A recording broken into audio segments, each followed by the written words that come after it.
Buti pa umano ang supermarket may trolley, pero ang airport ng Pilipinas na pang-internasyonal ay wala.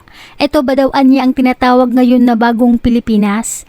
Viral ngayon ang isang pasahero na mula ng abroad dahil sa natuklasan nitong modus sa Ninoy Aquino International Airport. Tinalo pa daw kasi ng supermarket ang airport ng Pilipinas dahil sa wala umanong mga trolley na pwede gamitin ang mga pasahero na lumapag sa airport ng Pilipinas.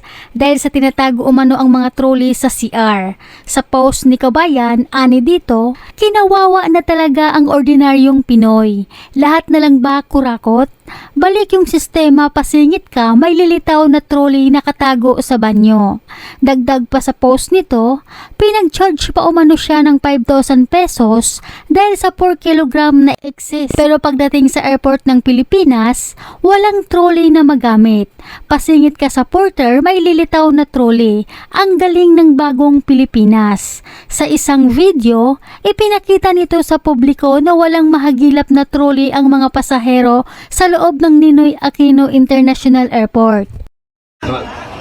Pagkalad namin, wala daw kami trolley. Maghihintay daw kami habang ang bagay umiikot. Ayos. Sa Pilipinas lang yan, ha? O yan. Magpipila daw kami rito. Para lang kung walang trolley.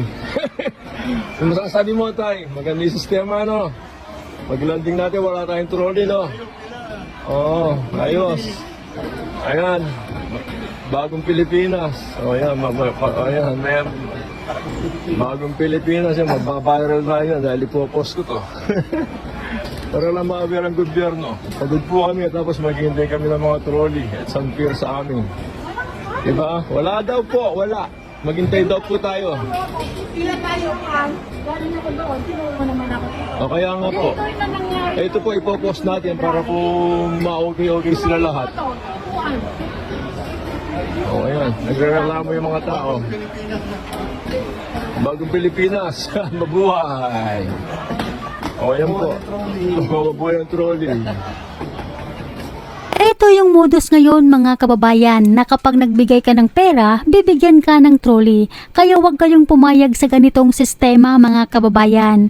Baka ginagawa na naman nila itong negosyo para pagkakwartahan ang mga pasahero. Talagang grabe na ang kalukuhan ngayon sa loob ng NAIA. Lahat na lang ng anomalya ay nasa loob na. Ano bang nangyari sa airport natin? Bakit kaya nagkaganito? Pati ba naman trolley ipagdadamot pa? Kaya't kahit sino naman siguro ay mag-aalboroto talaga. Lalo na't pagod sa biyahe. Hanggang dito na lamang po, mag-ingat po kayo palagi kung saan man kayo ngayon.